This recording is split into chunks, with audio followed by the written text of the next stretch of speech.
On a lonely island in the middle of San Francisco Bay, there stood a place so feared that even the thought of it made hardened criminals tremble. But the real secrets of Alcatraz were never about the bars or the guards. They were hidden in silence, in shadows, and in the endless sound of waves crashing against stone. Imagine a fortress so near the glittering lights of a great American city that you could hear a ball game carried faintly on the wind, yet so cut off that hope itself felt like contraband. Men arrived here with shackles on their wrists and names already famous in headlines, and still the island took more than iron ever could. It stole time, it swallowed voices, it taught even the loudest egos how to whisper.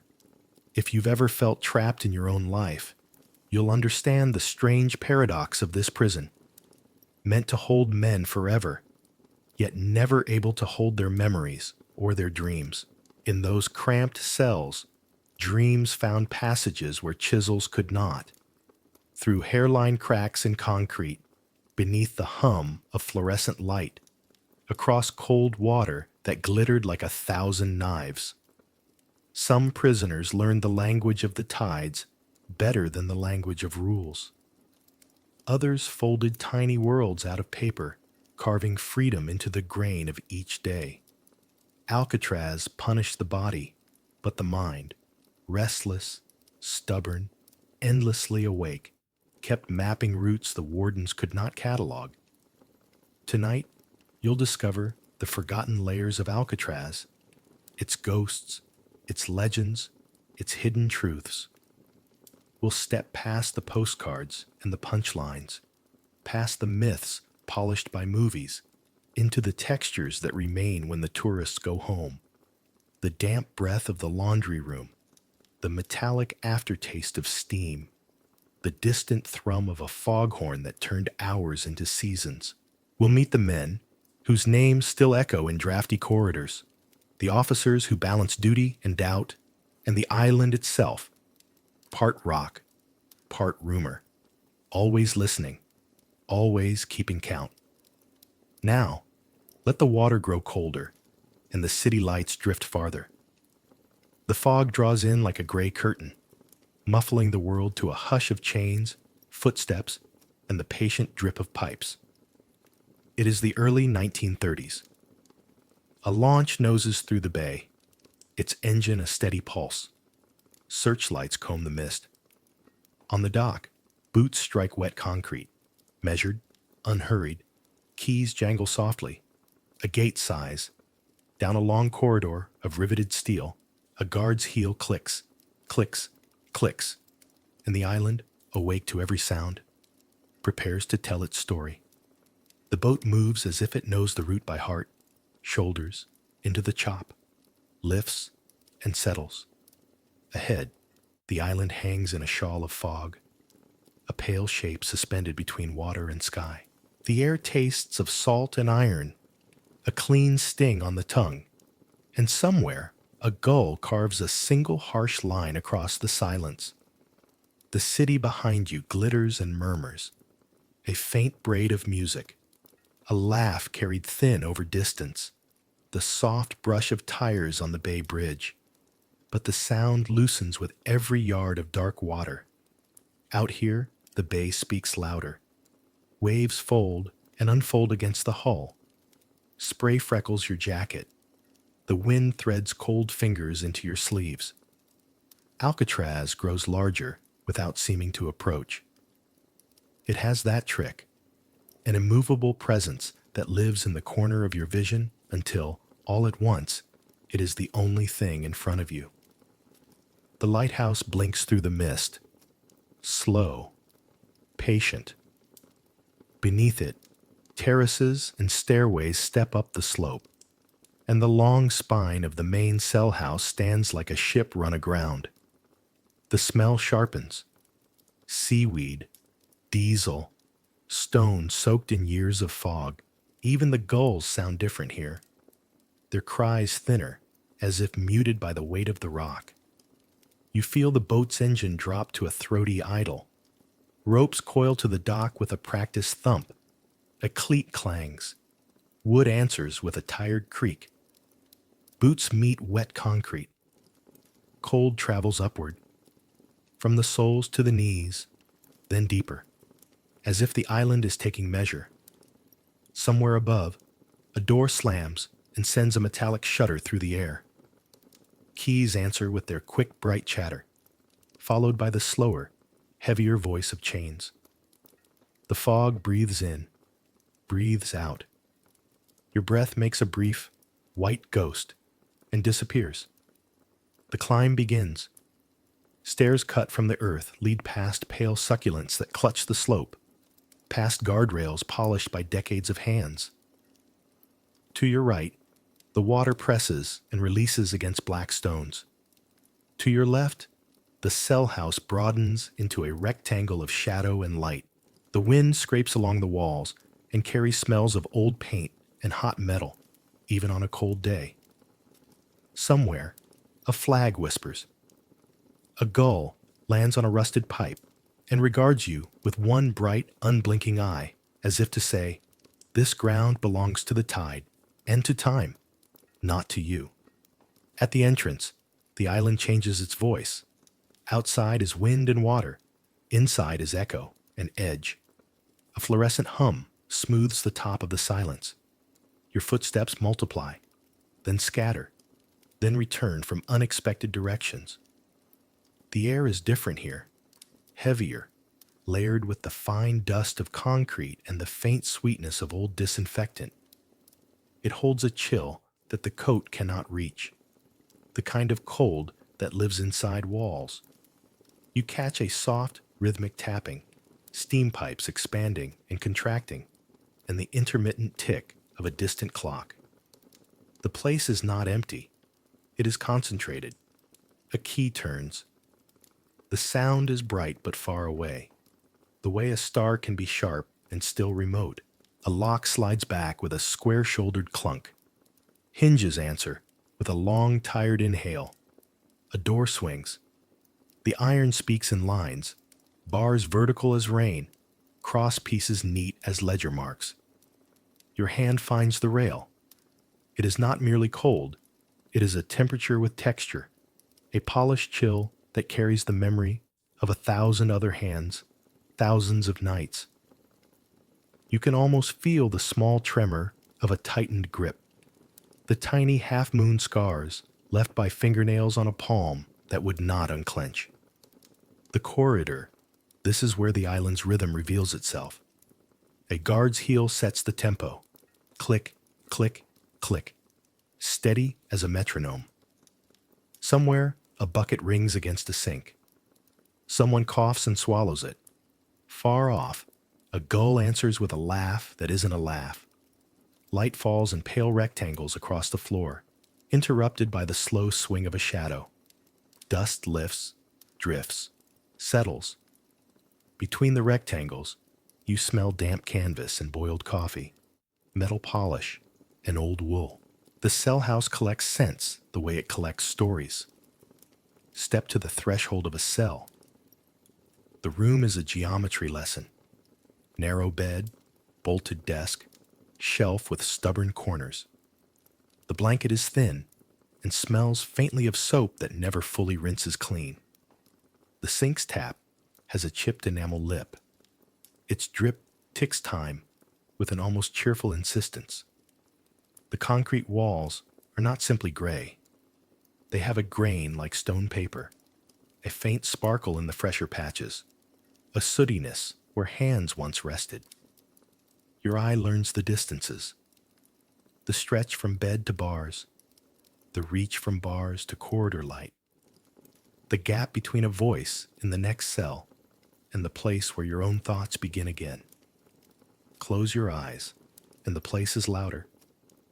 You hear the shared vocabulary of confinement, the brief, bright grammar of keys, the deep verb of doors, the commas of footsteps pausing and resuming, the parenthesis of a cough, the long dash of a foghorn smearing the hours.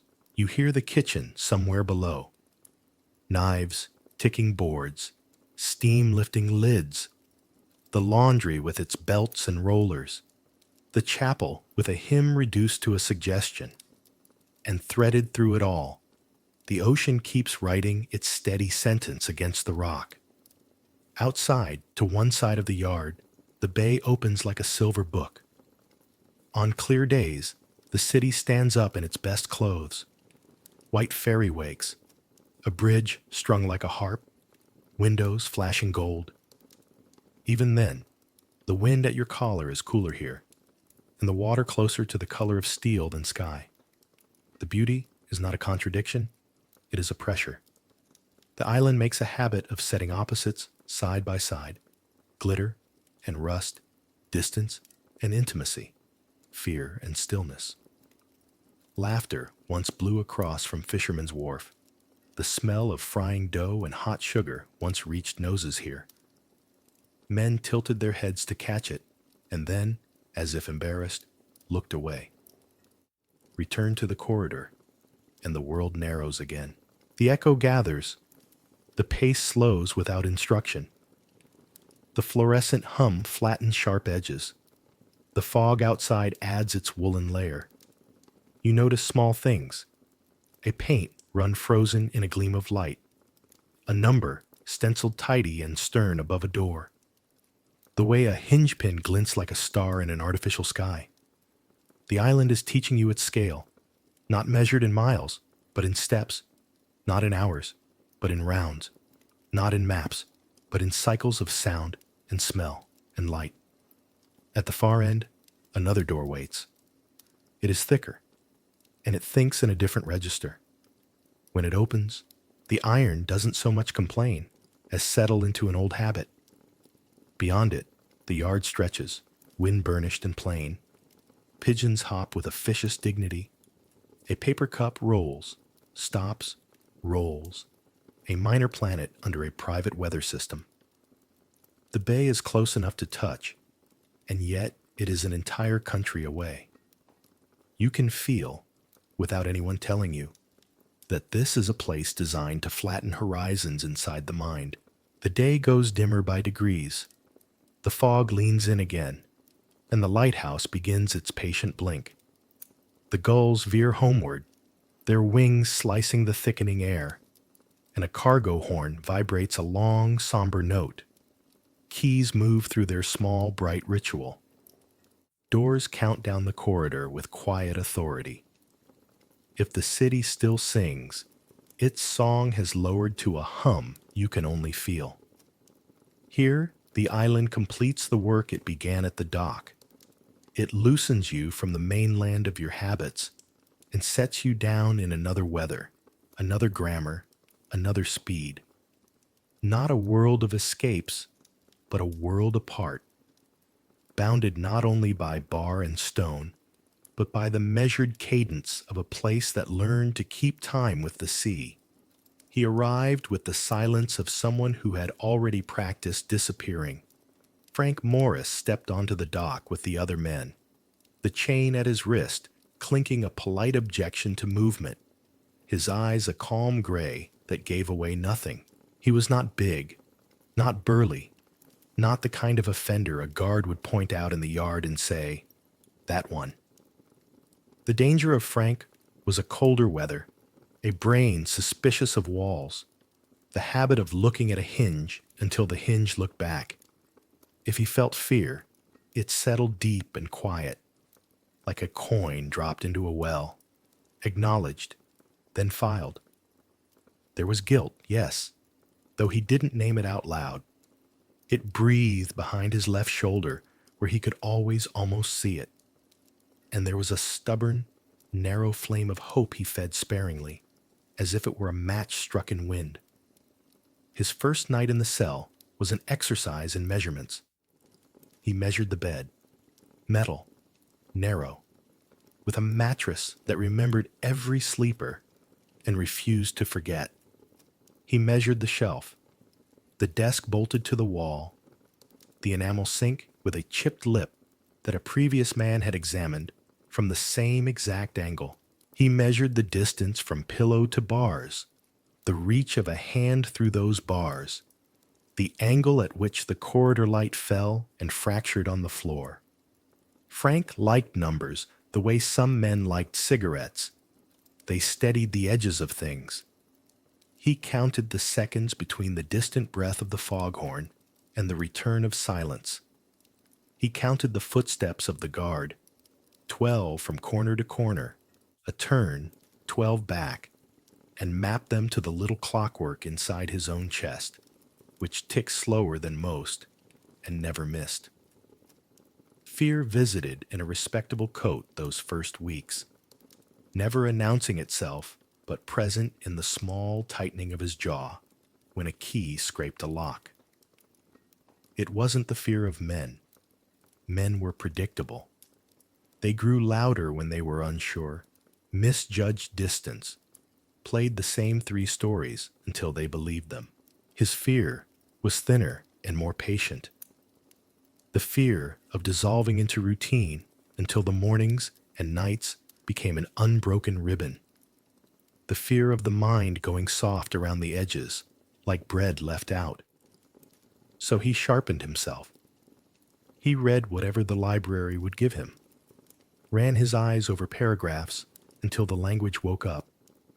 He exercised with a quiet intensity, steady as a dripping tap, and he kept his own counsel, even when the cells around him hummed with exchanges and rumors and the little jokes that made a day lift an inch. There was a way Frank breathed when he was thinking, a shallow cadence that did not disturb the surface of his face. He'd learned early that the world left you alone if you looked like a piece of furniture. The guards figured him for obedient or tired. The men figured him for proud. In truth, he was watching the island, letting the island introduce itself through sound, through heat and cold, through the slight give of a door left too long without oil. He noticed the flake of paint at the base of a pipe that lifted and settled with changes in temperature, the thin seam in the concrete near the vent that felt almost like a hair under skin, the way a damp draft breathed across the floor at certain hours, evidence that air found its own paths, same as water. Day by day, the routine gathered him into its arms. Morning came with a sudden light and the shuffle of bodies, the clatter of tin trays, the smell of coffee brewed in quantities that ignored taste. Breakfast was hot and honest. Oatmeal that held the spoon upright. Toast that carried the memory of heat. Eggs on certain days that arrived shiny and serious. He ate like a man making calculations. He knew which foods steadied the hands, which ones crowded the head with distraction. The din of voices during meals, boastful, bitter, bored, flowed around him like a river around a stone. Names drifted past, old offenses dressed as legends, little triumphs fluffed into miracles. Frank liked the way steam rose from the cups and disappeared into the light, how the moment contained exactly what it held and then was gone. Afterward, the work assignments split them into small republics. In the mop and bucket empire, men ruled over wet floors and a shine you could measure with your eye. In the laundry, belts hummed and water hissed, and the smell of soap was so pure it took on its own color in the mind, something like bright white with a blue edge. In the kitchen, knives kept beat on wood and onion skins clung to fingertips like leaf veins. Frank did his jobs with a careful economy that annoyed nobody and pleased some. He didn't hurry, didn't lag. He let the rhythm of each task carry him, the way a boat allows the tide to lean it while still keeping a hand on the tiller. Yard time was a change in grammar. The sky opened, and the wind reminded you that the world remained enormous. Men walked in loops that looked like thought itself. Tight circles at first, slowly widening with conversation, then narrowing again. The bay glinted through the fence with its unsentimental beauty. On exceptional days, you could call them holiday clear. The city gleamed so close it tightened throats. Frank rarely stared at it. He preferred the angle at which the bridge became a line and then a suggestion, the way a fairy wake curled and uncurled like a ribbon on a gift you were not meant to open. In the yard, he let his body settle into its mechanics, shoulders loosening, breath smoothing, eyes soft on the edges. If someone spoke to him, he answered, but he did not chase talk. He believed in a rationing of words. They had weight.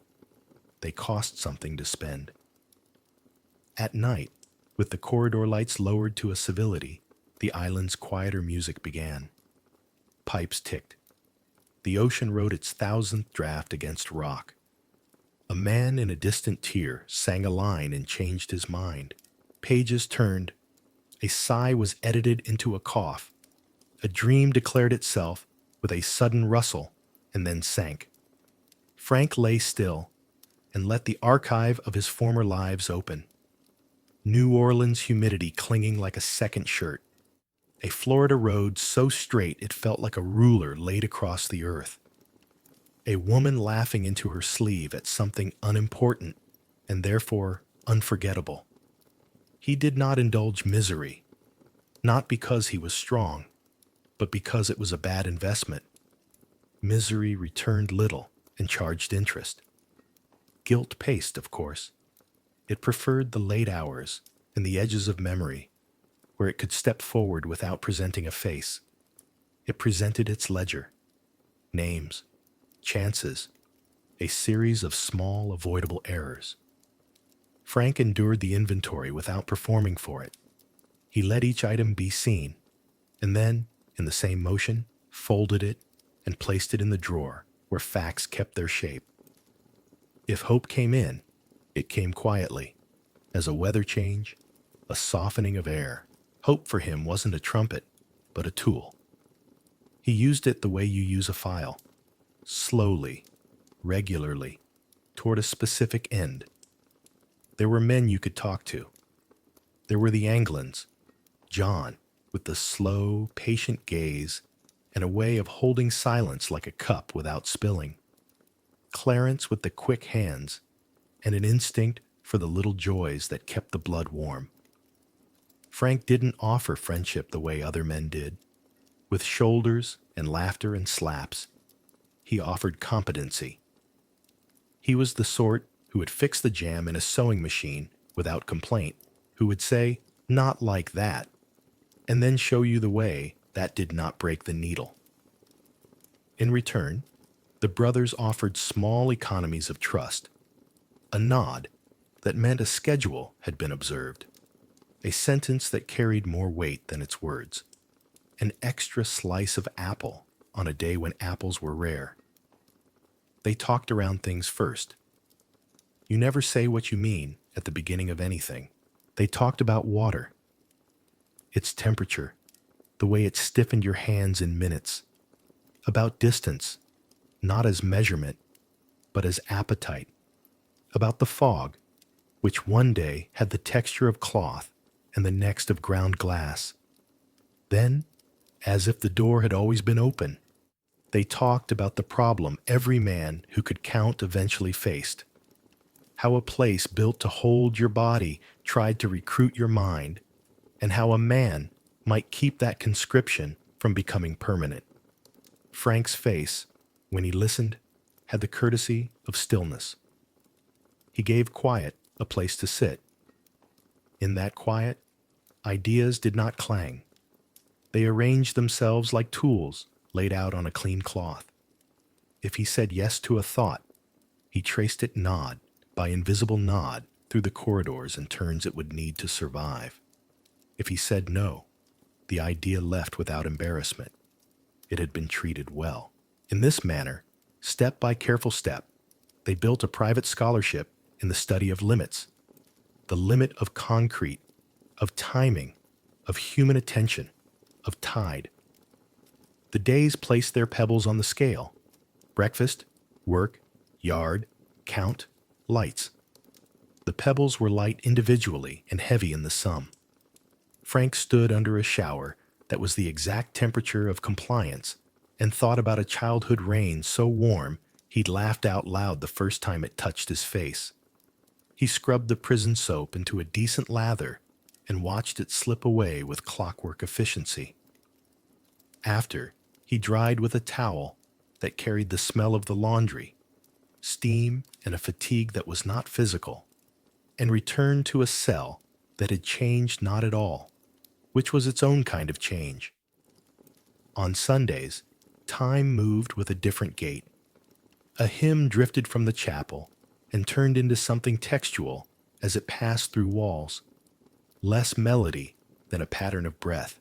Men sat with magazines and newspapers, slicing the world into digestible columns. Frank preferred the library's dry offerings, the way a handbook on mechanics told the truth without ornament, without moral. He loved diagrams, arrows, labels, the clarity of a thing revealed in sections. In the margins of his mind, he kept his own diagrams. A corridor measured in paces and pauses. A ventilation cover, rendered as a small problem in screws. A schedule laid over a schedule until one matched the other's blind spots. He did not permit himself fantasy about the after. When memory pulled him to a dock he might someday stand on, he pulled back. The future would come in the shape it chose. To dress it now was to weaken it. But sometimes, when the city lifted its bright shoulder in the evening, he allowed a smaller, less dangerous hope. The hope of a cup of coffee not poured by the gallon, of shoes that did not squeak testimony with every step, of weather felt without an appointment. He was careful even with this. Hope, mismanaged, was a solvent. There were, inevitably, moments when fear reached for him with both hands. A lockdown that lasted longer than it should. A search that tugged at bedding and left things not quite as they'd been. A new guard, with a talent for complaint and a suspicion of quiet men. In those times, Frank practiced the art of the slow breath, the even gaze, the agreement that did not surrender anything necessary. He let the fear make its little speech, and then asked it to sit down. He owned no grand courage. He owned a tidy room in himself where he could hang his coat and wait a storm out. Meals changed with shipments and seasons. Beans behaved like beans everywhere. Potatoes made their case for reliability. Meat arrived in the manner of meat cooked for many, earnest, functional. Once, an orange appeared on every tray, and the room brightened as if a small sun had been sliced and shared. Men held the fruit as if it might evaporate. The peel misted the air with a perfume so clean it felt like a new page. Frank ate his slowly, segment by segment, pocketing the peel's fragrance for later when the cell narrowed and the evening needed something light to rest on. On the yard's edge, a wire fence counted the wind. Frank walked his quiet laps and felt the texture of time change with the sky. On days when the fog pressed down like a thoughtful hand, he felt the island's edges turn soft, and minds followed. On clear days, when the gulls traced easy geometry and the bay threw light as if it couldn't help it, a kind of ache ran through the place, an ache as steady as a pulse. Men swore more then, laughed louder, fell silent faster. Frank took these days the way you take weather, not as a message, but as a condition to be noted and respected. He kept his cell clean with the devotion of a monk. The bed was squared until it made a quiet argument for order. The shelf contained its few books with dignity. The small mirror, scratched and worn, offered a face that looked like a map drawn with cautious lines. He shaved with careful strokes, not to impress anyone, but to present to himself a man he recognized. On the wall A calendar shed its pages with the stubborn regret of a tree losing leaves in slow motion. He never crossed out days with relish. He marked them as a bookkeeper might, an entry in a ledger that needed to balance. At night, he practiced listening past the first layer of sound. The cell house had a surface noise, the talk, the coughs, the occasional flare of anger. Beneath that, there was a softer, more stable music. The water at work, the building's slow adjustments, the collective heartbeat of men trying not to imagine things they could not afford to picture. In that lower register, Frank trained himself to hear anomalies, a step that didn't belong, a pause where there was usually a passage, the small, important difference between a door settling and a door deciding. The practice felt like prayer, if prayer were the careful study of how a place breathed.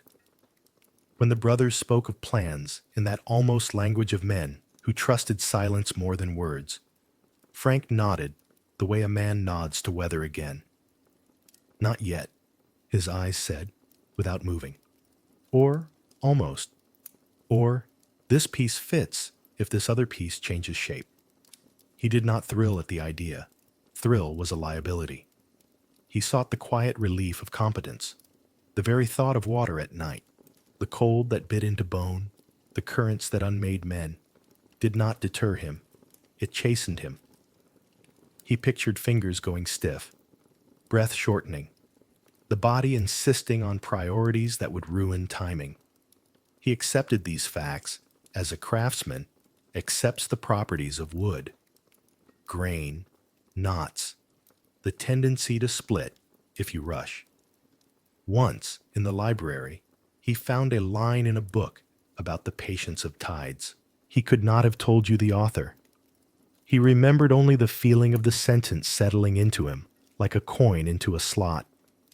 Patience of tides. He repeated it the way some men repeat a name they don't wish to forget.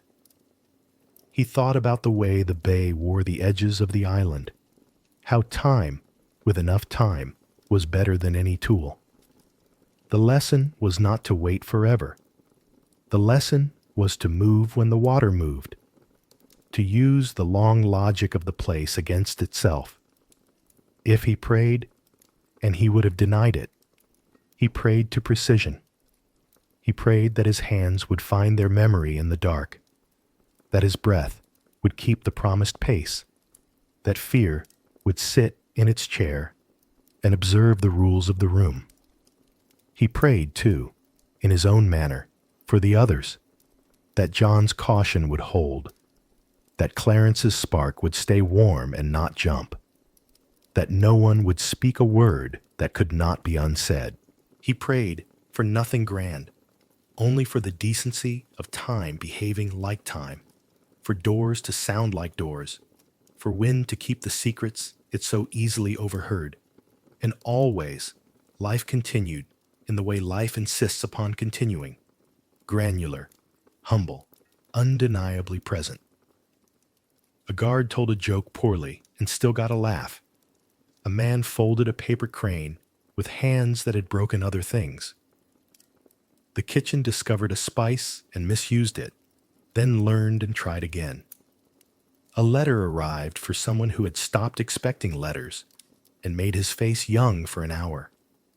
Even in this place, tenderness threaded its way through the metalwork. A shared cigarette's ember, cupped like a star. A nod that meant, I see you, though there was nothing else to offer. Frank tucked these small mercies into the same pocket as his calculations. They did not weaken him. They strengthened the thing he meant to remain. A man who saw clearly, who refused to be collectible, who could carry in his mind at once the exact weight of a key and the way the late sun lay across the yard like a blessing. He did not forgive himself, not entirely, but forgiveness seemed less urgent than steadiness. He would make of the days a rung-by-rung ladder inside himself, and whether it led up or led out, was a question that would be answered when the tide and the hour agreed. On certain evenings, when the city glazed itself in gold and the bay turned the color of old coins, Frank stood at the yard's margin with the others and let his eyes soften until the fence wires merged with the horizon. He did not dream then. He practiced presence, an unfashionable skill even in free places. He counted the lighthouse blink, felt the wind make its slow case against the skin, listened to gulls stitch the air with their threadbare calls. Behind him, the cell house waited with its grammar of bars and bolts, its paragraphs of corridor, its punctuation of doors. Before him, the world finished what it was doing and began it again. Between those two, he kept his balance. He ate what was given, worked what was assigned, walked the loops that kept the legs honest. He stored the cold in his bones like winter firewood, not as punishment, but as preparation. He tended the little flame at the center of himself, neither starving nor feeding it too much. And when fear knocked, as it always did, he opened the door with the courtesy of a man who knows his house and said, "You may come in, but you may not rearrange the furniture." They called it a city inside the city, and like any city, it ran on unwritten laws. The tiers were streets stacked on their sides, the cells small apartments with doors that never truly closed, only changed from open to visible. Men formed neighborhoods by habit, who worked the kitchen shift, who traded magazines after lights out, who had the patience for chess traced in soap on a tabletop. Friendships here were built from scarcity and silence and measured not in confessions, but in the reliability of small acts. You gave a man half your orange on a day when oranges were rare. You saved him a seat on the chapel bench where the draft didn't reach. You warned him in a single heartbeat of eye contact that a guard with a temper was making rounds faster than usual. You did these things without asking for allegiance and understood that loyalty here preferred a low flame. Trust had a grammar. It disliked adverbs, avoided exclamation points, and was suspicious of anything too polished. The men who fared best understood that friendship was a door left on its latch, not flung open. You could lean on it when the weather turned, but you didn't slam it or prop it with promises. A shared joke did more work than an oath. Two men swapping pages of a news magazine without smudging the ink. This was intimacy. A nod in the yard that meant, "Walk with me, but say nothing." This was counsel. There were betrayals, but they seldom looked dramatic. A misplaced word at the wrong hour. A trade that revealed more than it meant to. A favor asked one too many times until the ledger tilted. The place taught economy of speech and of need. Everyone carried a private account book, and the good ones balanced it carefully, paying on time and never borrowing against tomorrow. In this city within, some men took on the roles any city always produces. There was the fix-it man who could coax life from a jammed sewing machine or a sulking radio, and who asked little but was tipped in small currency. First pick of a book cart, hot coffee while it was still hot. There was the broker who seemed to know, without knowing, what might be obtained: a decent pencil, a better pair of socks, and how to route it without crossing lines that brought attention. There was the peacemaker who knew the temperature of a room and could lower it half a degree with a sentence, and the spark who could set kindling going with a look. Alcatraz was famous for no nonsense, but even at its sternest, human nature slipped in like light under a door. Silence was a language here, learned and spoken with fluency. In silence, treaties were made. A man folded his paper lengthwise, placed it on the rim of his sink, and left the cell for the yard, an invitation to borrow. In silence, boundaries were announced. A blanket edge squared exactly to the mattress meant do not touch. In silence, apologies traveled. A tin cup set a little too carefully back on the rail you shared. A pair of boots polished to a shine and returned without a scuff. The men understood that words could become evidence, and so the deepest loyalties wore the plain clothes of routine. And then there were the alliances that were less than friendships and more than nothing. The quiet agreements that made an institution work. You lifted when I lifted. You were seen where it helped me to be seen. You heard nothing on the day hearing would harm us both. These were not the vows of romance. They were the sober mathematics of survival. A man might not like you and still place his back where it shielded yours because the situation required geometry more than sentiment. In that narrow calculus, respect often outran affection and lasted longer. Guards moved through this city like weather, sometimes bright, sometimes bitter, always noticed. The rules were iron, but the men who enforced them were human beings with knees that ached in the cold and families whose pictures curled at the edges. Some wore authority like a uniform and never took it off, even in the soft minutes before dawn when the cell house sounded like a sleeping ship. Others zipped it over an ordinary heart and allowed, here and there, a seam of leniency to show. A stern guard could be fair and thus beloved. A lenient guard could be careless and thus despised. The clever ones understood that dignity was contagious. Give a man the chance to keep his, and he might return the courtesy.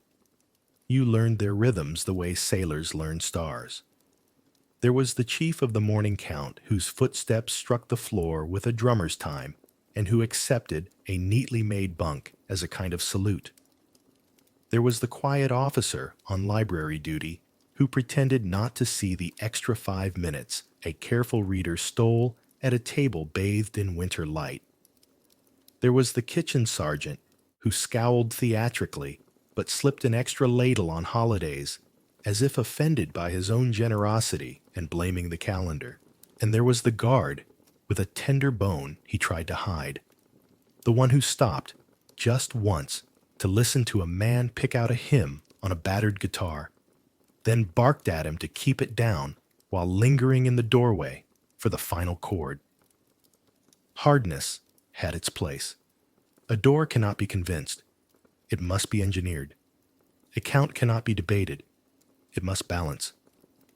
During shakedowns, the cell house became a ledger made flesh. Every object accounted for, every corner open, every mattress thumped with a flat hand that spoke the universal language of suspicion. Men endured the indignity with stoicism or stared at the far wall and built a mental garden, neat rows, tidy paths, not a weed. The best officers treated such rituals like rain, necessary, impartial, drenching everyone equally. The worst treated them like theater and made themselves the star.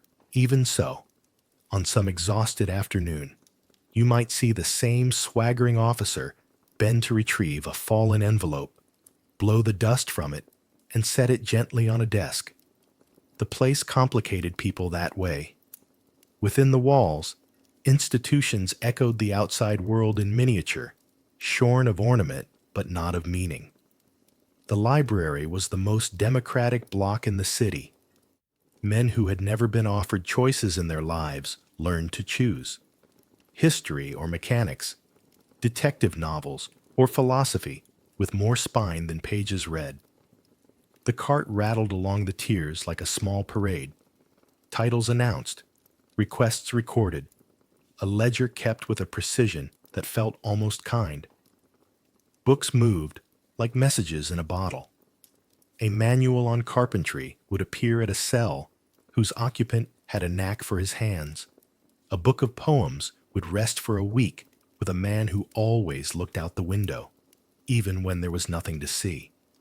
If a volume came back with its corners softened and its spine newly obedient, you understood it had done real work. The librarian, prisoner clerk in a neat shirt, knew who returned things late but clean, and who returned them on time after hard use. He said nothing. He stamped, he shelved, he nodded. Civilization, distilled to its quietest function. The kitchen was the city's engine room, running hot and honest. Dawn found it already in full sentence. Steam lifting from vats, knives conversing in a quick dialect with boards, ovens opening with the sighs of old men. There, hierarchy was clear and, surprisingly, comforting. The head cook carried a spoon like a baton and conducted the morning. Salt here, ladle there, faster on the line, slower on the starch. The crew moved in a choreography of necessity, bumping without offense, pausing without apology. A good day produced trays that were merely trays. A bad day made them symbols. On good days, coffee reached the men still steaming. On bad days, it arrived as the memory of heat, and the room brightened or dimmed accordingly. Holidays, an elastic word in such a place, were marked with small rebellions of flavor. Cinnamon in the oatmeal, the crisp honesty of a fresh apple, pie sliced with a ceremonial slowness that made even cynics tilt forward on their benches. The chapel offered a different kind of order.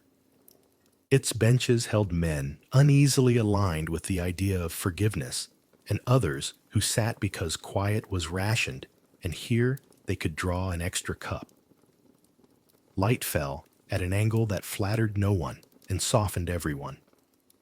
Some moved their lips in prayer. Others kept their eyes open and practiced the discipline of stillness. The chaplain spoke with the steady kindness of someone who had accepted that his harvest would be small and late, but worth gathering. Music, when it came, was modest. A hymn sung as if the words were fragile antiques. A harmony found by accident and kept as a communal secret. A man might leave that room unconvinced of heaven, and yet strangely tidier inside, as if someone had straightened his thoughts while he wasn't looking. There were clubs of a sort, though no one would have called them that. A chess set with 2 missing pawns drew a daily crowd who played with bottle caps and a set of rules generations old. A language circle met whenever 3 men who spoke Italian felt like remembering how their grandmothers had said bread. A craftsman's corner appeared in the laundry on slow afternoons, where a scrap of leather might become a wallet with neat stitches that had never in their life meant as much. Rituals grew like lichens in safe corners, slowly, beautifully, almost imperceptibly, until one day you looked up and realized that the place would feel empty without them. Beyond the walls, America was making its own arrangements with discipline and appetite. The Great Depression had taught a generation the music of scarcity, how to stretch a nickel, how to read the weather in a foreman's face, how to treat a loaf of bread like an altar. That music drifted inside. Men who had once kept ledgers on short margins found in the prison's predictability a grim comfort. The meal would come. The cot would be there. The schedule would hold. And yet they carried in their bones the improvisation the Depression had required. The genius for making a hinge from 2 bent nails and a promise. The instinct for sharing just enough so that everyone had a little and no one had too much to lose. The 1930s and 40s were gangster decades in the American imagination. Names shaped like headlines. Men who wore suits like armor and smiled like they trusted only mirrors. Some of those names had passed through these corridors, and their legends traveled faster than they did. Even stripped of entourage and ornament, a famous man still bent the air around him a little. He stood in line like everyone else, but the line was aware of itself in his presence. When he coughed, the cell house heard a story instead of a throat clearing. Guard and prisoner alike learned to file celebrity under logistics. Another tray, another bunk, a ripple that would calm if you ignored it and become a wave if you didn't. War remade the country, and, in a strange mirror, echoed inside. Men spoke of cousins in the Pacific, brothers in Europe, a sweetheart who had learned to rivet.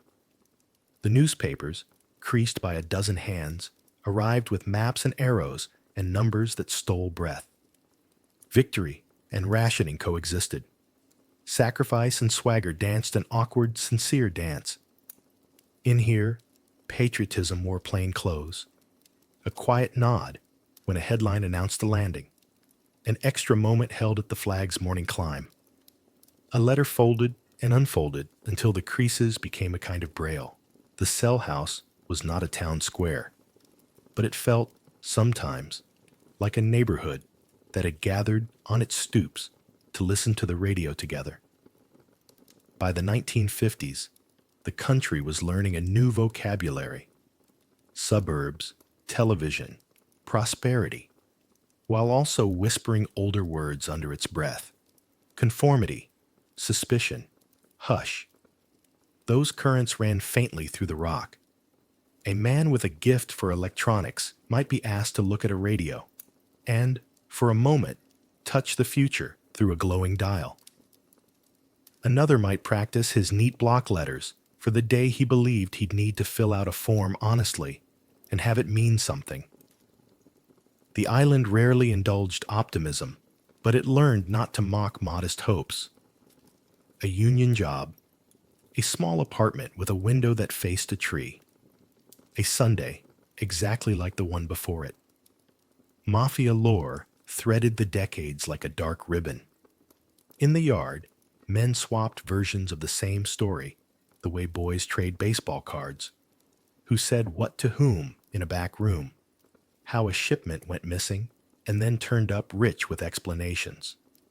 Some accounts had the varnish of fiction, others had the dryness of deposition. The truth, such as it was, did not matter as much as the rehearsal of it. In a place where the present was over-explained, the past offered a theater that cost nothing but time. The staff, for their part, had little taste for these opera plots. Paperwork did not recognize drama. Reports preferred nouns to rumors. Still, now and then, a guard would cock an eyebrow at a particularly fanciful account and allow the smallest corner of a smile, as if to say, I, too, was once a boy at a fence listening to older boys tell the world. Even in this stern microcosm, tenderness survived. A man taught another to read without calling it that. Just two heads, close over a page, a finger patient with syllables. A guard, finding a letter written in a careful, clumsy hand, placed it in the outbox with a mercy that ignored a minor rule. The kitchen crew wrapped a slice of pie for the librarian on the day his mother died, and the librarian cried in a storage closet where the light was forgiving. On Sundays, the chaplain moved down the aisle with a bowl of grapes and the look of a man who knew he was offering little and somehow enough. The place tried to file off such edges. They kept growing back. And yet the city within had its police, its courthouses without benches, its private news. Gossip here was a weather system, born from warmth and constraint, fed by boredom, broken by a single gust of truth. The old-timers could taste the air and tell you if a storm was coming. Someone owed something. Someone had been promised and then forgotten. Someone had put his name on a package that arrived with two names. When it broke quietly. the way a plate slips from a shelf at night. A quick shatter, a silence, the sweep of careful feet. Hard lessons were learned in corners, and then men returned to their places, because places were what the island had to offer. Work details, laundry, tailor shop, brush factory, were neighborhoods with industry and pride.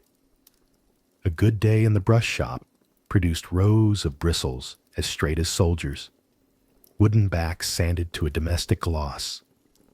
The men there knew the excellence of tangible things, an order filled, a crate packed square. In the laundry, sheets snapped like flags and came to rest stacked in towers that made a room look competent. A joke ran through the place that if you squinted hard enough, you could see a skyline made of folded linen. Pride did not cancel grief. It gave it a place to stand. The hospital was a different burrow altogether, quiet and bright, where time slowed to the tempo of recovery and the smell of antiseptic wrote its own sentence.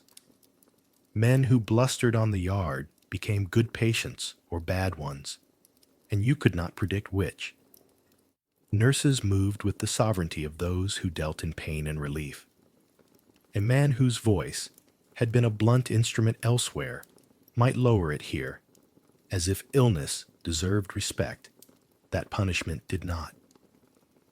In that small country of sheets and charts, the rules bent toward kindness a degree or two.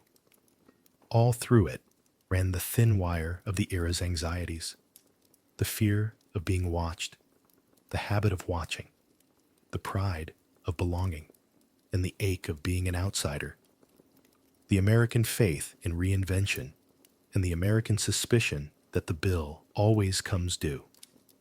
Men clipped columns about trials and elections and taped them inside their lockers, private editorials written in glue. They argued about presidents in murmurs, about ball players with more abandon, about whether a man could ever come back from certain mistakes. There was, even at the rock's sternest hour, a small, stubborn belief that a person might yet be a better person if given the weather and the tools.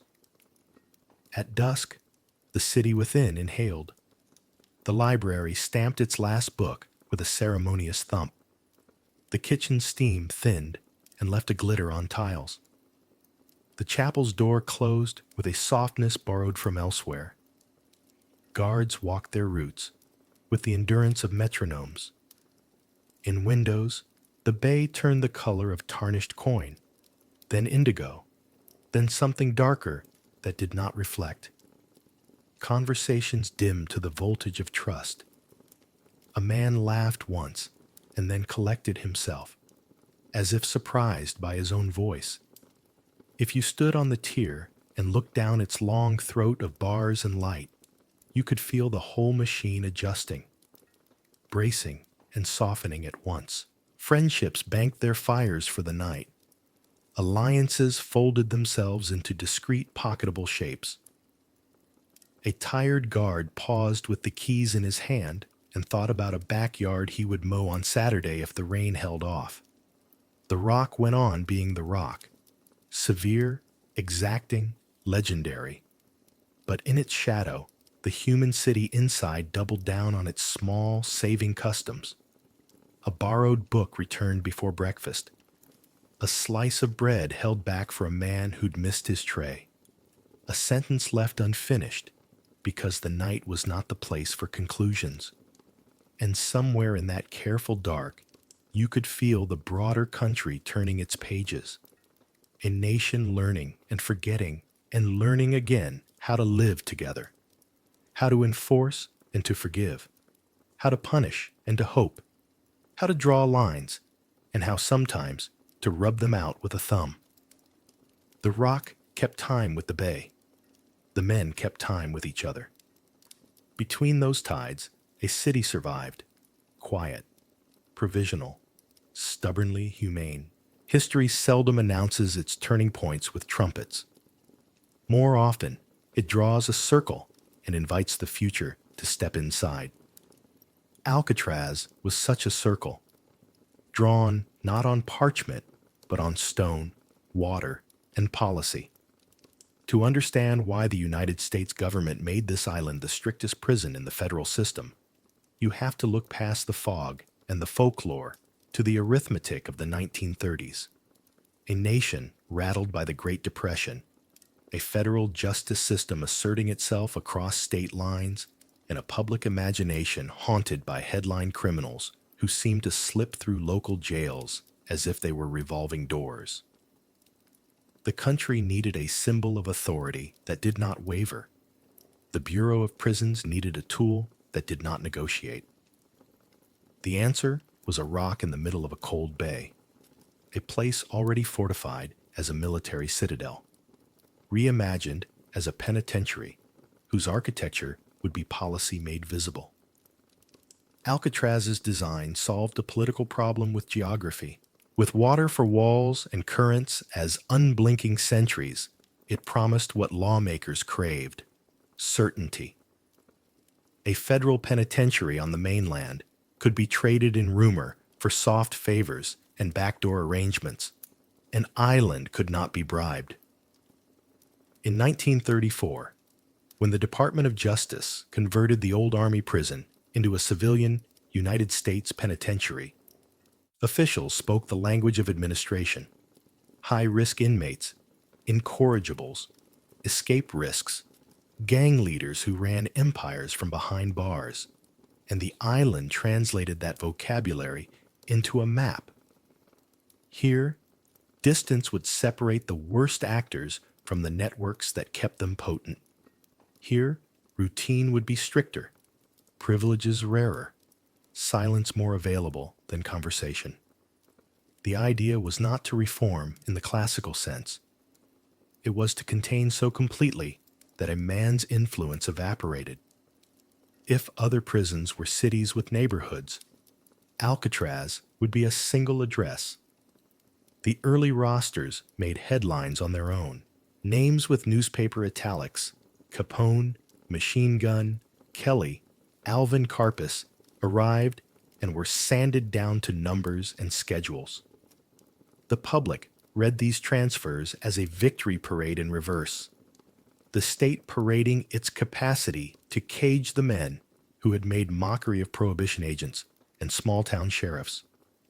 In truth, the island did not set out to be cruel. It set out to be undeniable. Lights, counts, work, silence, the cold governance of rules. This was the script. The myth of Alcatraz as a place of constant brutality obscures a more bureaucratic reality. It was engineered severity, a system designed to leave as little to chance, temperament, and corruption as possible. Its success depended on uniformity, and uniformity is a kind of power that impresses even without shouting. But human beings carry with them the weather of narrative, and on an island, narratives grow like salt on steel. The legends of escape began almost the moment the first cuffs were unlocked on the dock. Water, after all, is neither gate nor wall. It is invitation and threat in equal measurements. Men looked at that glittering span to the city and saw both promise and obituary. Over 3 decades, 36 men made 14 known escape attempts. The record, kept in files as dry as dust, says most were stopped quickly. A few were shot, several were recaptured shivering, and others met the indifference of the bay. 2, in 1937, Theodore Cole and Ralph Rowe, vanished into thick fog after cutting bars and slipping through a workshop window. The currents were fierce that day, the water winter cold, and officials recorded them as presumed drowned. The story that traveled, of course, remembered possibility more vividly than statistics. Maybe they made it. Travels further than probably not. Then there was 1946, the so-called Battle of Alcatraz. What began as a calculated grab for keys in the cell house became a 3-day siege. Hostages, gunfire, Marines called in. The building itself trembling under grenades lowered through holes cut in the roof. 2 guards died. 3 prisoners were killed. Others were tried and executed later. In files and reports, the incident reads like a flowchart of decisions and consequences. In the echo of the place, it became a parable. The island was hard, yes, but it could bleed, and when it bled, it did so publicly, reaffirming to the country both the danger contained there and the resolve to contain it. Most enduring, of course, is the 1962 escape associated with Frank Morris and the Anglin brothers. It has the elements any legend loves: patience disguised as obedience, artistry in the service of freedom, dummy heads crafted from soap and paper, a raft stitched from raincoats, and the final unanswerable question that protects a story from decay. The official record remains careful: missing and presumed drowned. The bay that night was cold and quick. A small craft on a large dark seems more myth than vehicle, and yet possibility, thin, stubborn, still walks the edges of that case. A photograph mailed years later to authorities, a rumor from a relative, a postcard that might be a joke. All of it keeps the legend oxygenated. Myth and fact, here, are separated by water the color of doubt. These escapes, attempted, failed, rumored successful, did more than fill columns. They helped define the nation's criminal folklore. If the gangster era had given Americans the flamboyant villain, silk suits, Tommy guns, the bravado of radio, Alcatraz offered the opposite: the silent duel between a system and the men it sought to immobilize. The island's starkness stripped crime of costume and left behind the elemental questions. What does it mean to lock a human being away? What does it mean to try to leave?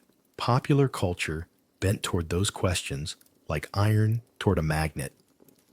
Newspaper serials, pulp paperbacks, and later films borrowed the island as a stage set for morality plays, capers, and meditations on authority. Even when Hollywood got the facts wrong, and it often did, the image of Alcatraz as the ultimate test persisted. Birdman of Alcatraz, released in 1962, polished a myth around Robert Stroud, who kept birds at Leavenworth, not on the island, and whose temperament was considerably darker than the script permitted. It didn't matter. Audiences wanted the parable: a man, a cell, a small act of care that grows into meaning. Later decades would trade on the nickname, The Rock, and dress it in action's wardrobe. The island, already a symbol, became a shorthand in the American vocabulary. The place no one leaves, the challenge no one should accept. The cold majesty of the state flexed against the romance of individual daring. Alcatraz's influence on the American idea of punishment is more complicated than its reputation suggests. On one hand, it satisfied a public appetite for certainty. Some crimes would be met, not with rhetoric, but with a geometry of stone and schedule. On the other, it haunted the national conscience with the question of ends and means. As the 1950s and early 60s unfolded, a conversation was growing in legal journals, universities, churches, and living rooms. Should prisons exist only to incapacitate, or should they also educate, treat, and return? The post-war boom had money for highways and schools. It had, increasingly, a tolerance for nuance. If Alcatraz had been born partly from the urgency and spectacle of the gangster era, it now faced a country experimenting with rehabilitation and asking whether absolute isolation was efficient, humane, or even necessary. Practicality sharpened the debate. The island was expensive, Everything, food, fuel, staff, had to cross water. Maintenance of a salt-blasted facility ate budgets the way the bay eats paint. The place was not built to be easy to keep. It was built to be hard to leave. Pipes corroded, concrete cracked with the slow insistence of time and weather. The Bureau of Prisons could count the dollars, and the numbers stopped making sense. Warden after warden sent letters upstream that read like weather reports from a country losing the season. By the early 1960s, the calculus had shifted.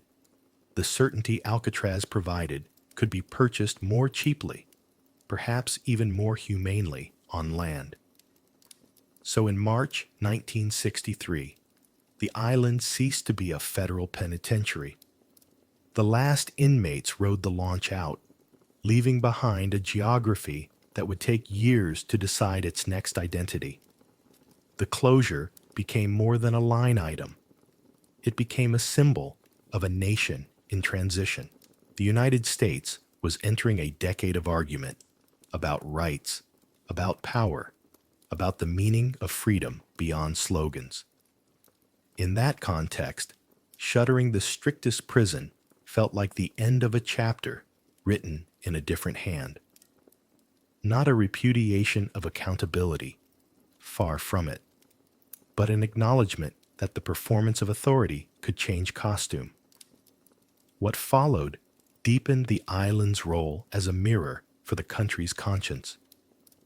In 1969, long after the doors had lost their keys, Native American activists, calling themselves Indians of all tribes, occupied Alcatraz, citing, with a combination of legal argument and fierce symbolism, the Treaty of Fort Laramie's provisions about unused federal land returning to indigenous control.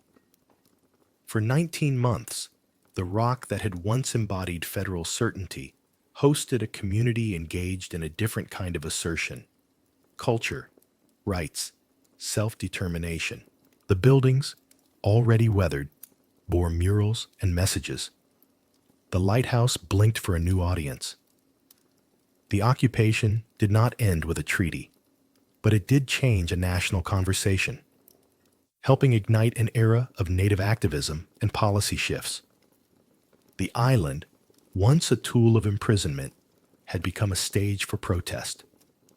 In the 1970s, when Alcatraz joined the Golden Gate National Recreation Area, a final transformation began.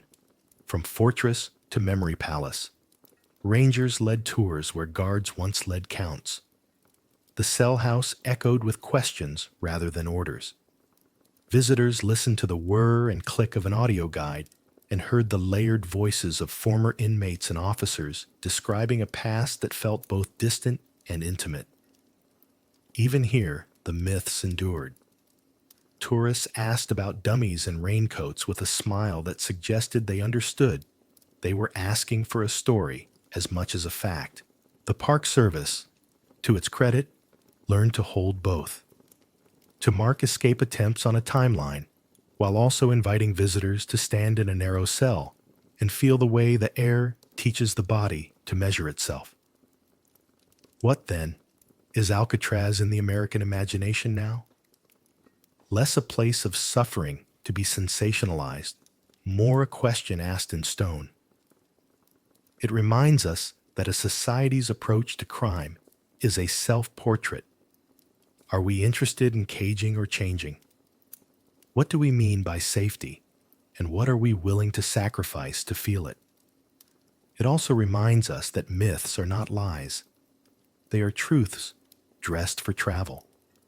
The myth of the inescapable prison gave Americans comfort during an era that taught them to fear audacity. The myth of the daring escapee gave Americans a thrill during an era that taught them to question institutions. Both myths, held together, sketch the outline of a national temperament that admires order and admires defiance, and is forever trying to reconcile the two. Look backward, and the reasons for Alcatraz's creation feel precise, a technological answer to a cultural anxiety.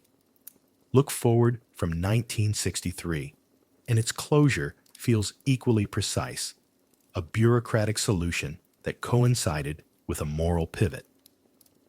In both directions, the island functions as a barometer. Pressure rises, the needle moves. When the United States needed a hard symbol, it built one. When it needed to soften its posture, it retired it. The rock did not change. The meanings did. The legends, meanwhile, walk on. The bay continues its patient work on steel and memory alike. New generations cross on boats, feel the salt on their lips, and stand before the same barred doors that once made grown men feel very small. They hear about coal and row, about the gunfire of 1946, about the craft and nerve of 1962. They are told correctly that most attempts failed and that the water is a more honest warden than any man. And yet a small part of them carries away the sentence that keeps the story alive. Maybe. That word is expensive and irresistible. It keeps the island alive in the mind, not as a museum, but as a living caution and a living dare. If you listen carefully at dusk, when the fog comes like a second shoreline and the lighthouse begins its measured blink, you can hear the layers aligning. The army fort that watched for ships, the penitentiary that watched over men, the occupation that watched the government, the park that watches over memory. Alcatraz no longer holds bodies, but it holds our attention with a patient, unspectacular power. It asks the same questions each generation, and each generation answers in its own accent. In 1963, the keys turned for the last time, and boats pulled away. It felt, in that era's brisk grammar, like closure. From a longer distance, it looks like transition. The moment a nation turned from proving it could hold to proving it could remember. The rock remains what it has always been, stone and water under weather. But its meaning is a tide, running out and back, shaping the shoreline of American ideas about crime, punishment, protest, and change. And standing there, with the city shining across the bay and the wind carrying stories from every decade, you can feel how a small place becomes a large sentence in the national paragraph. An island that once bound men, now binding together the many versions of who we have been. The night begins with a sound so small it could be mistaken for imagination, a spoon whispering against concrete. Not the frantic scrape of panic, not the clang of impatience. This is a measured, thoughtful sound, the sound of hours stacked neatly on top of hours until they become a tool. Frank's hand is steady. He works in short arcs, rests, listens, works again. From the corridor comes the soft page turn of time. A guard's heel, 12 steps, and pivot, keys shifting like coins in a pocket. The long, low breath of the building as pipes expand and settle. The cell is an address inside a metronome. On his shelf, the head stares. Soap, toilet paper, human hair saved from haircuts, and glued with a patience that would shame sculptors. It is uglier in daylight than anyone admits, but at night it reads as human. A mouth painted in a small, disinterested line. Eyelids hinted at with pencil. Beneath the blanket, the mattress has been trained to hold a shape. The pillow, arranged with the wary tenderness of a stagehand, contributes its volume. If you saw the scene from the barred threshold, your eye would accept the lie, because the body wants stories to behave. Across the tier, Clarence breathes in a tempo he has practiced until it lodged in muscle memory. His spoon has its own cadence, its own place in the wall. John's fingers work on the wire of a vent that has been persuaded gently to reconsider its stubbornness. In the duct behind them, the night holds its breath, ready to become a corridor. Between them and Frank, silence does what it always does when men are very close to a decision. It thickens, as if time wants to protect the minutes from cracking. The count is early that evening, and this is both nuisance and blessing. It means the guard's rhythm will be skewed. More attention now, less later. It means the next check may come a fraction off the usual. The men have mapped their route not just in feet and inches, but in habits. A cough here, a pause there, a flashlight that sweeps high when the officer is in a good mood and low when his back aches. Tonight, the light lingers, bored. It lands on the dummy heads and finds, at a distance, what it expects. The guard keeps walking. 12 steps. Turn. 12 steps. Turn. The wall yields with the small, crisp sigh of something that has been persuaded rather than broken. Behind the grill, the dark smells of concrete dust and the faint fur of old insulation. Frank pulls himself into the vent with the patience of a man entering a narrow idea. His shoulders compress. His breath flattens and moves sideways, a learned trick. The world becomes surface, the bite of rough concrete against elbows, the blunt thud of a knee finding its place, the soft, important silence when nothing goes wrong. He inches along, a yard at a time, counting not distance, but decisions. Behind him, the brothers follow, each carrying a piece of a night's language, a tool, a bundle, a will. Above the cell house ceiling, the air is as thin as rumor. Boards flex, careful as old men bending to pick up coins. The men move over beams, taught by decades to hold, not to invite. Every sound becomes a telegram with meaning and consequence. A dropped bolt is an alarm. A sneeze is a signature. Clarence presses a knuckle hard against the bridge of his nose to quiet a tickle. Frank lays his palm on the roof's skin as if listening through it to the fog. The island answers with its usual registers. Wind feeling for edges. The bay writing its old, unoriginal masterpiece against the seawall. A foghorn dragging a sleeve of sound along the water. On the utility corridor, a light hums. Frank lowers himself first, then the brothers. They crouch in the narrow gap, shoulders touching, hearts working steadily but faster than during any count. Raincoats rustle softly in bundles. Damned, brilliant raincoats, sewn in stolen minutes into a raft and life vests, rubber becoming a chance at geography. The valves that will inflate them are the crown jewels of thrift. A musician's concertina melted into practicality. The raft is an argument with water. The men have decided to argue. Timing remains king. They move when the guard's circuit takes him a certain distance down the tier.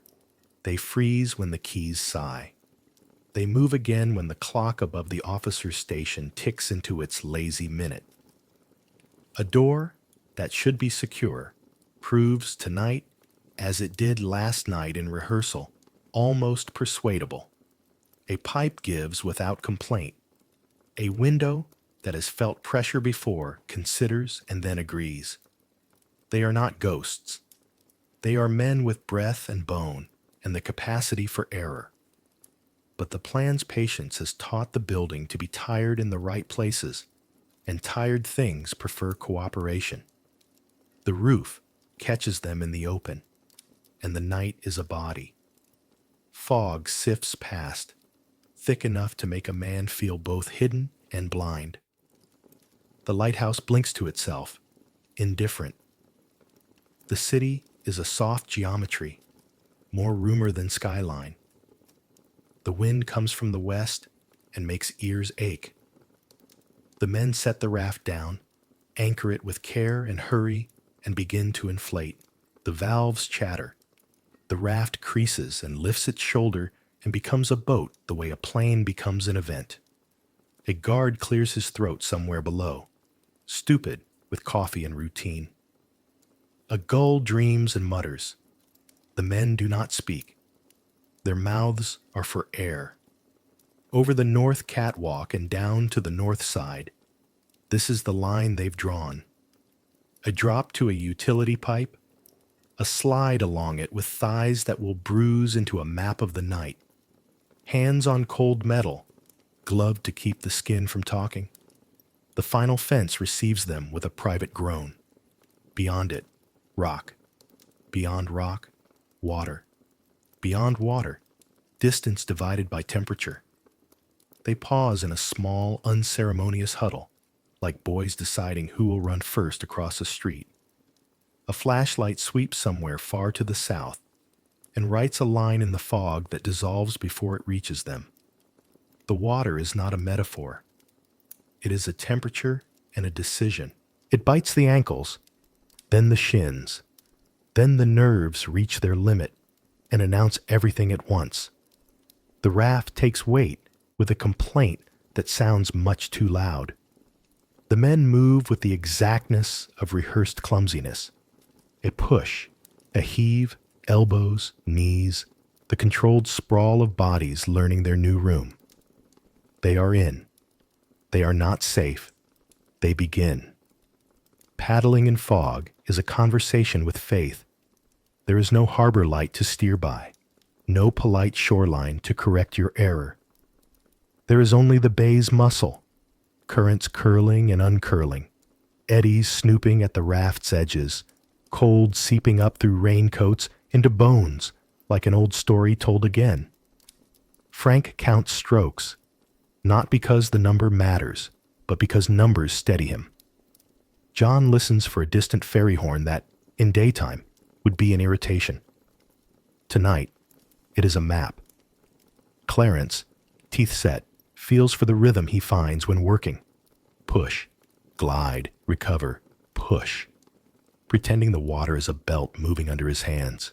Back on the island, a guard pauses because something near the edge of his mind scratches with a tiny insistence. He turns, scans the tier, sees heads where heads should be, blankets where blankets should be, light shaping bars into predictable shadows. He stands there long enough for his coffee to go uncomfortably cool, and then finishes his round with a little frown that he forgets 2 minutes later. On the bay, the fog thins for exactly 3 beats, and the city lifts its jeweled face, spectral and a little absurd. The raft seems small enough to fit in a coat pocket. The men keep their eyes on the water within reach. The cold makes thoughts tidy. There are only a few, and they are listed in order. Breathe, pull, balance, breathe again. Fingers misbehave. They are asked to cooperate and mostly do. The raincoat seams hold. The valves, bless them, behave. The sound of the oars is the sound of a knife buttering a very reluctant slice. Distance is cruel in the dark. It performs tricks. It pretends to close, then widens with a shrug. Time, too, becomes unhelpful, elastic, then brittle. A gull ghosts overhead, finds nothing worth commentary, and fades. The raft's nose catches a small chop and throws it over the men's laps, and the cold finds new acreage to colonize. Frank feels the first dumbness in his feet and instructs his legs to remember the lesson of warmth. John's jaw aches from clenching, and he tells it, politely, to unclench. Clarence whispers a short, rude word that does the work of a prayer. Behind them, inside the cell house, morning begins setting the table. Coffee grounds measured, a pan rattled, steam thinking about rising.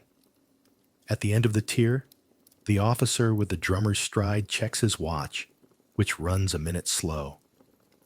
The librarian dreams a dream in which he is shelving books that do not exist and wakes with a satisfaction so clean it almost hurts. The island does what islands do. It keeps being itself, while three men, small as commas on a large blue page, try to write the sentence they have been composing for months. The fog decides to be generous once more.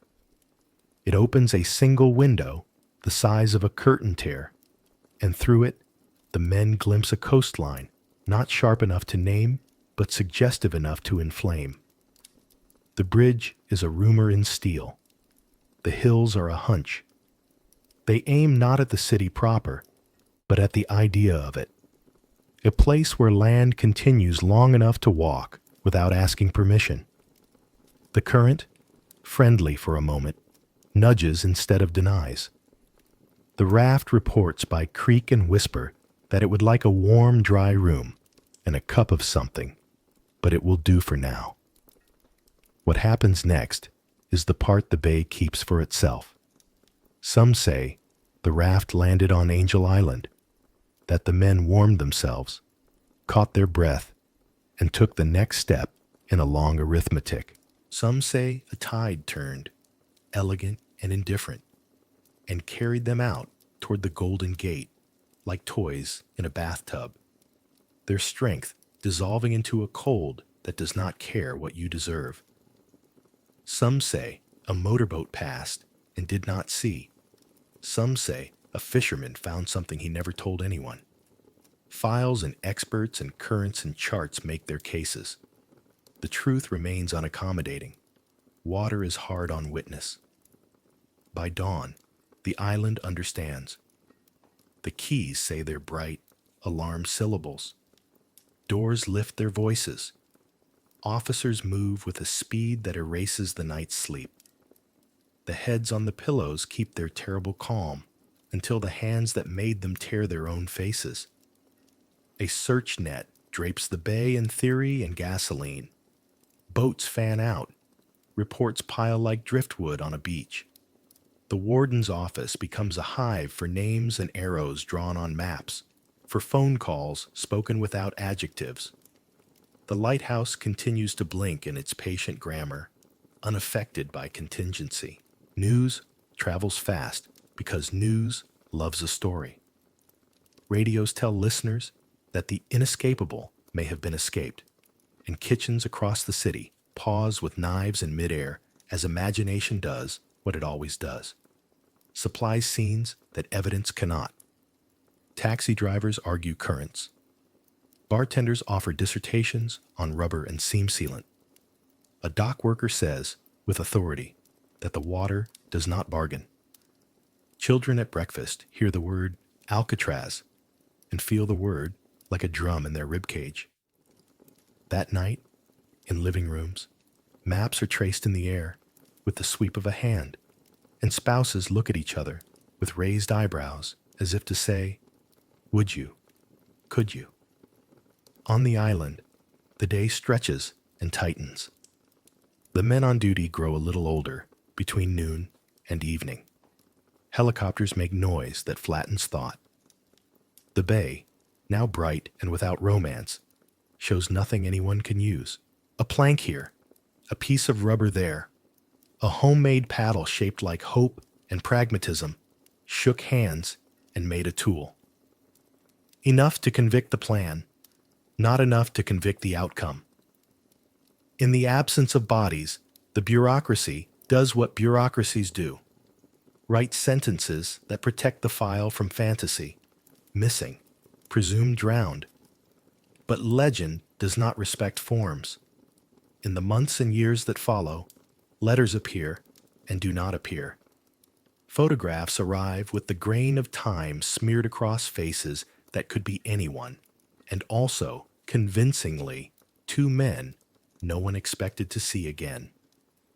An aunt swears a Christmas card came once with a joke only a nephew would tell. A man in Brazil looks, for a second, like someone who left a cell long ago and learned the sun differently. Investigators lift their eyebrows. Agents reopen cabinets. A documentary props a new theory against an old wall. Nothing breaks. Nothing proves. The story becomes a pendulum that the public keeps winding. They made it. They didn't. They did. Probably not. Almost certainly. But what if? What is certain is the change in air. After 1962, the idea of Alcatraz shifts a few degrees.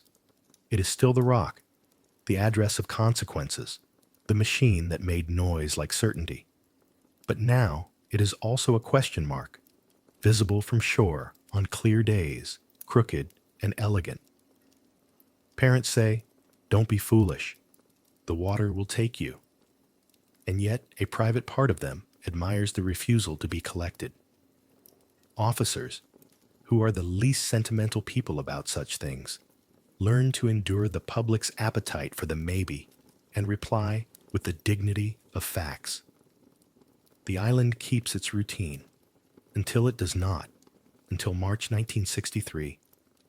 But for a while its myth breathes a little harder, its legend walking taller than its walls.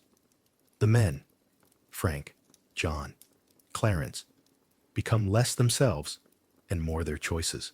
In a country that loves both law and the outlaw, they are filed in a cabinet labeled American Contradictions. Films sharpen their silhouettes. Paperbacks invent their jokes. Tour guides years later point to cells that can hold only the absence they left. Those who hate the idea of them making it point to the water temperature, to the currents that sneer, to the tide tables that tell a truth like a ledger. Those who love the idea point to the craft of the heads, to the neatness of the vent holes, to the durability of raincoats sewn against despair. The argument never resolves, because it is not about proof, it is about appetite. And yet, even here, the night's finest accomplishment is not romance but rigor. The plan was not an act of wildness, it was a thesis in patience. The spoon's whisper against concrete, the librarian's benign neglect when a certain book wasn't returned on time, the kitchen clerk's blindness to a missing raincoat when the count of raincoats still balanced. These were the ingredients. The island was defeated, if it was defeated at all, at the level of texture. Small, disciplined acts stacked until they produced a shape. That is the lesson the men leave behind, whether they live to repeat it or not. That even the sternest machine can be taught fatigue, and that fatigue is a kind of door. By the time the bay returns to its steel color and gulls resume their unforgiving routines, the island has absorbed the event into its weather. The cell house, still tasting dust and adrenaline, asserts its bland authority again. Counts, trays, schedules. The raft, if there was a raft, has either found a shoreline or become a rumor in the long mouth of the gate. The city goes back to work because cities must.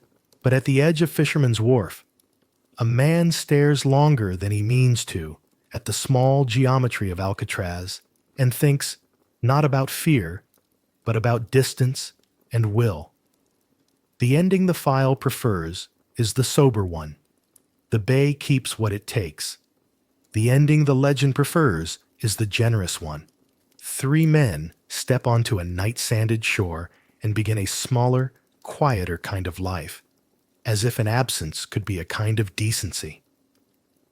In living rooms, both endings play, depending on the weather of the listener's heart. The island, for its part, does not vote. It stands in fog and sun and keeps its counsel.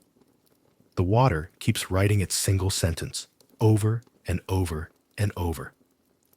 Somewhere between those two, the truth travels without paperwork.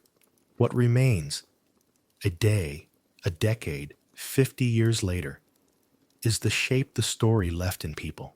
A little fear that institutions are less absolute than they claim. A little thrill that human ingenuity sometimes clears impossible fences.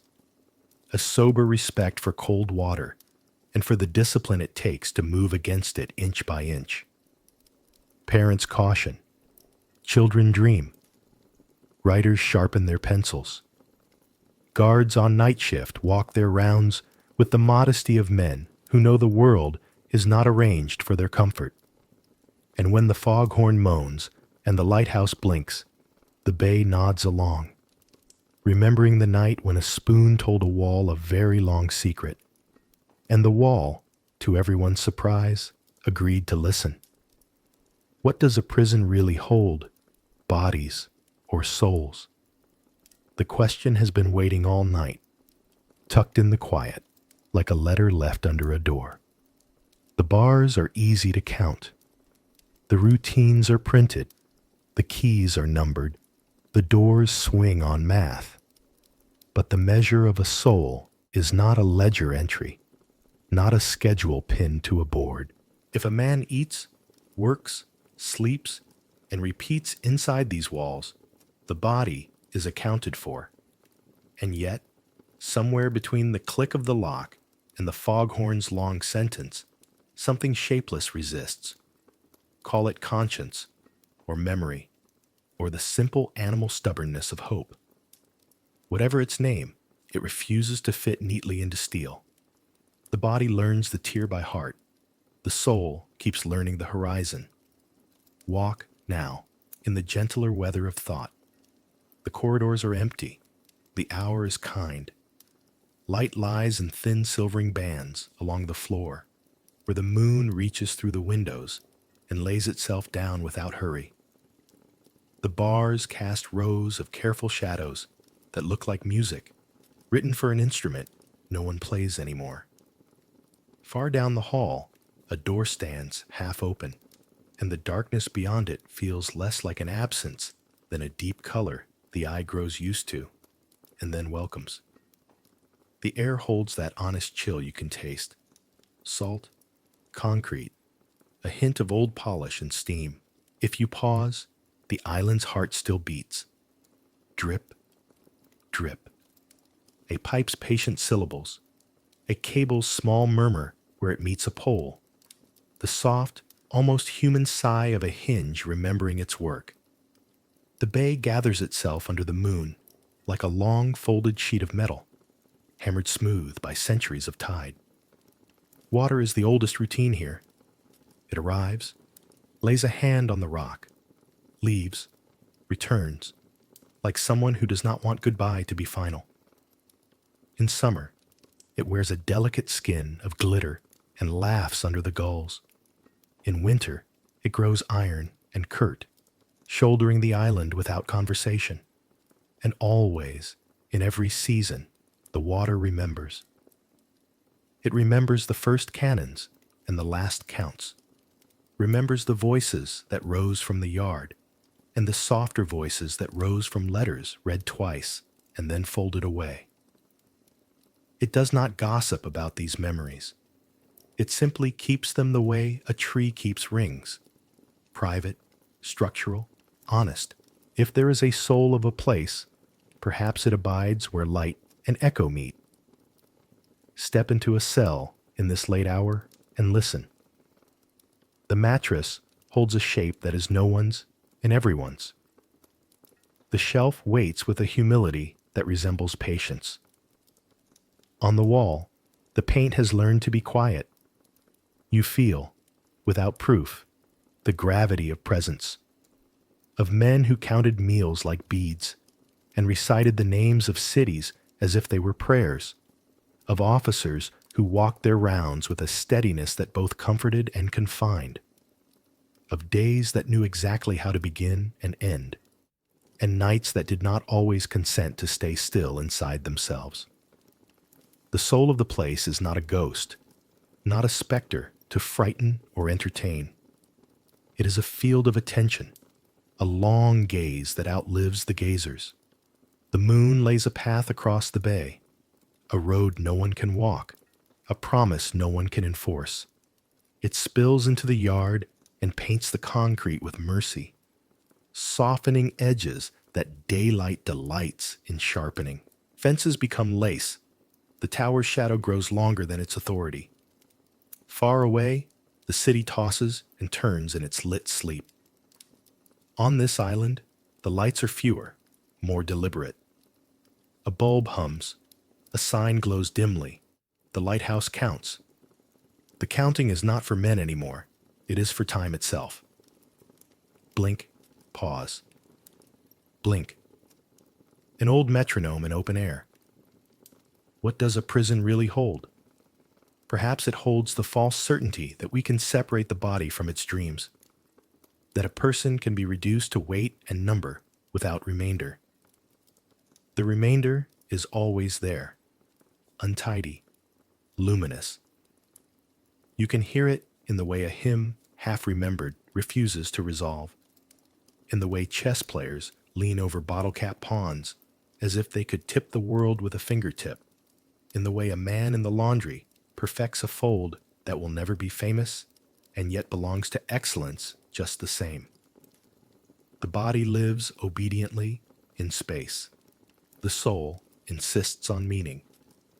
And meaning, unlike bodies, leaks through stone. At water's edge, the island looks back at itself. Cliffs and stairs, rust and bloom. Succulents hang on with comic dignity. Gulls stand like judges on railings, smoothed by decades of hands.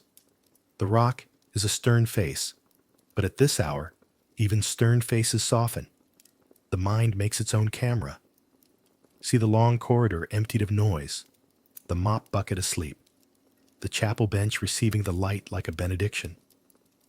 Somewhere, a page turns in the wind, a book left open, perhaps, or a notice that no one reads anymore. The sound is small and perfect.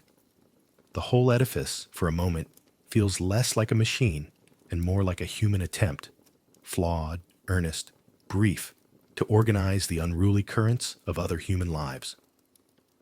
And now, the question steps ashore in our time. You, listening in your room, carrying the day's weight in your shoulders and the day's noise in your head, what are your walls made of? They are not iron, perhaps, nor measured in counts, but they exist, and you know their shapes by touch. Calendars that dictate without kindness.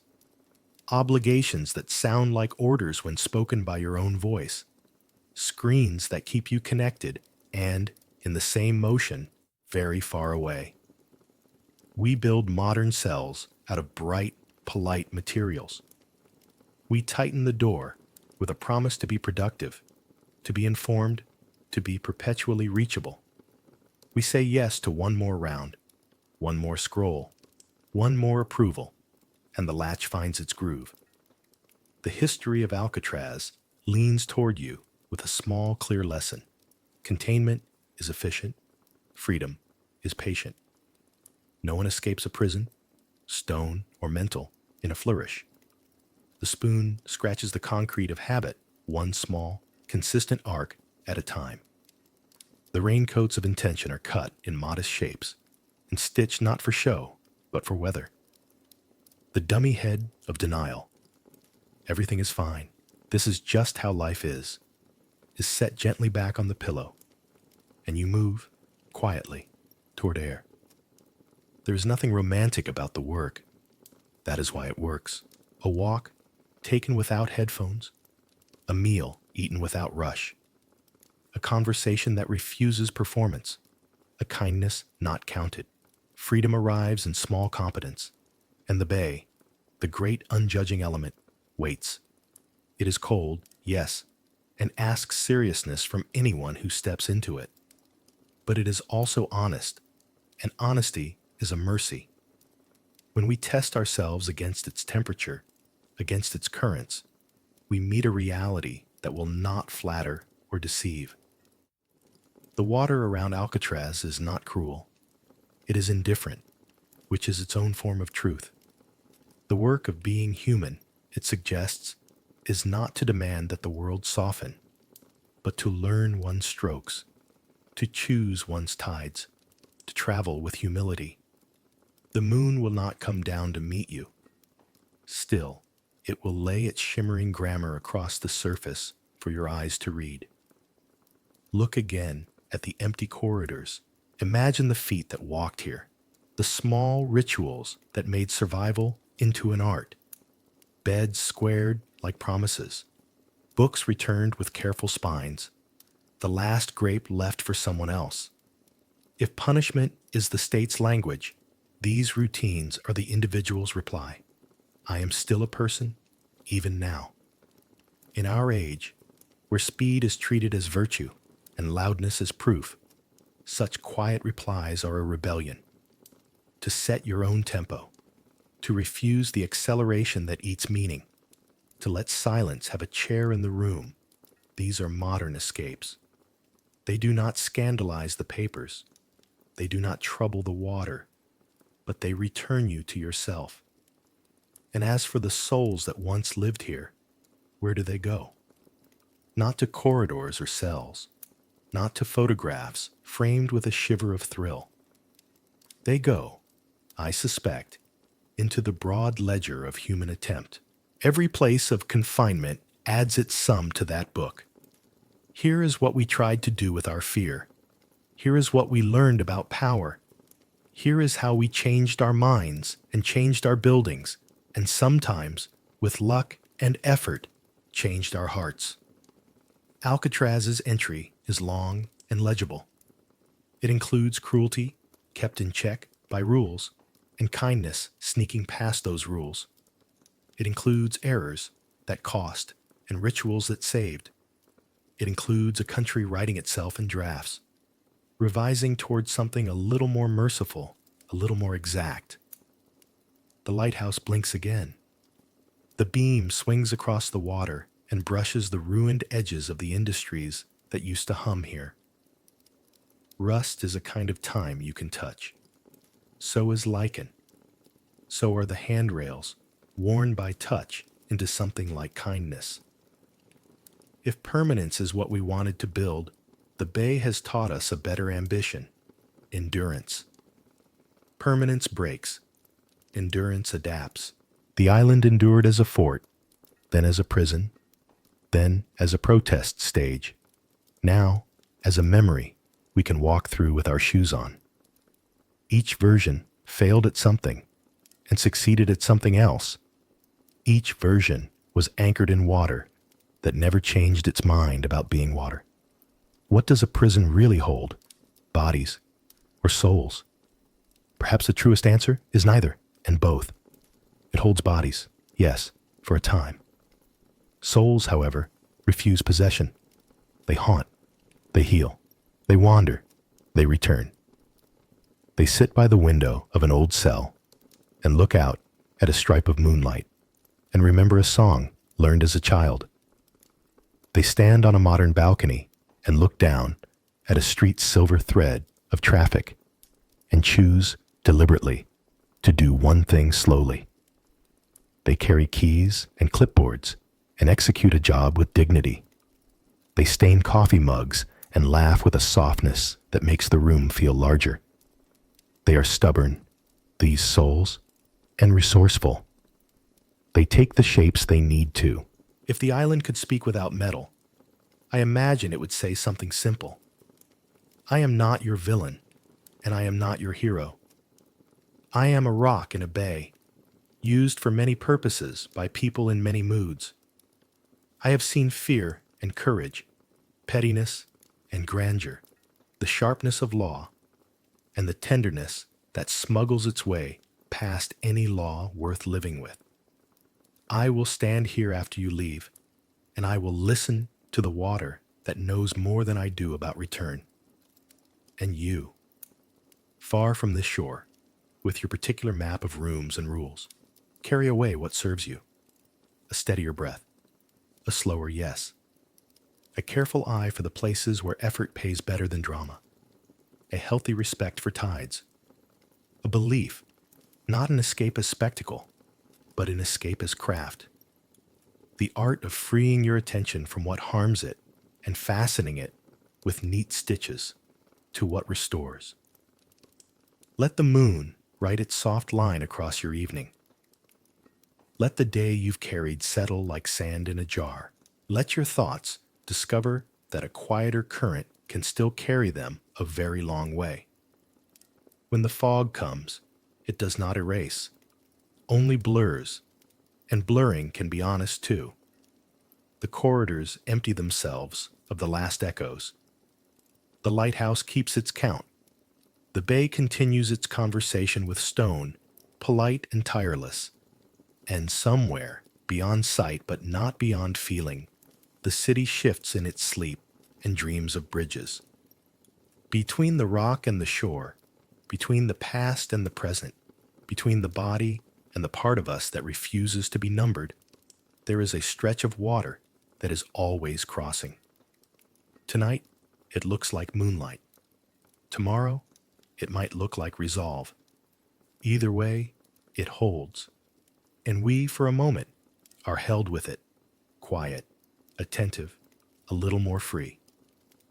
Fog comes in like a second shoreline, folding the island into softer shapes. From the city, Alcatraz is a pale suggestion, a smudge of stone wearing a shawl of gray.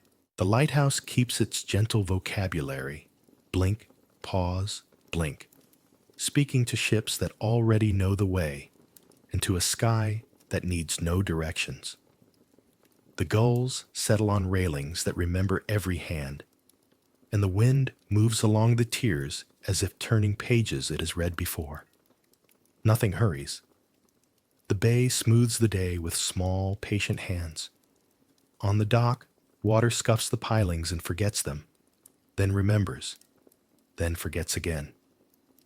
Stairs climb the hill with their familiar resolve, and the cell house sits quiet, a geometry of windows that hold more night than light. If you listen carefully, the island still plays its old instruments in a softer key. A hinge breathes, a cable murmurs, a pipe considers a single drop and lets it fall. The rooms that were once crowded with voices now keep company with their own echoes. Chairs rest where they were left. A book on a cart leans slightly, as if about to speak and then thinking better of it. The day's footprints, rubber soles, boot treads, the neat half-moons of birds, soften under the evening's tide of dew. Out in the yard, the chalk of remembered games is long rinsed away, and the concrete carries only the memory of footsteps, not the feet themselves. Waves write their simple sentence against the rock and erase it. Write it and erase it. This is the oldest work in the bay and the surest. What was hard becomes gentle. What was loud becomes quiet. What insisted upon being seen learns the grace of fading.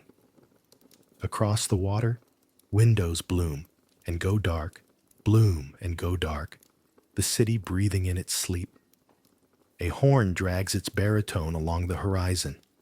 A ferry passes like a moving thought, and then the fog closes the gap it left behind. Here, the air settles into that kind of stillness that does not scold, but invites. It invites the mind to set down its keys and ledgers, to place each worry on the table and let the tide decide its shape. It invites the past to step forward only as far as it needs to be understood, and no farther.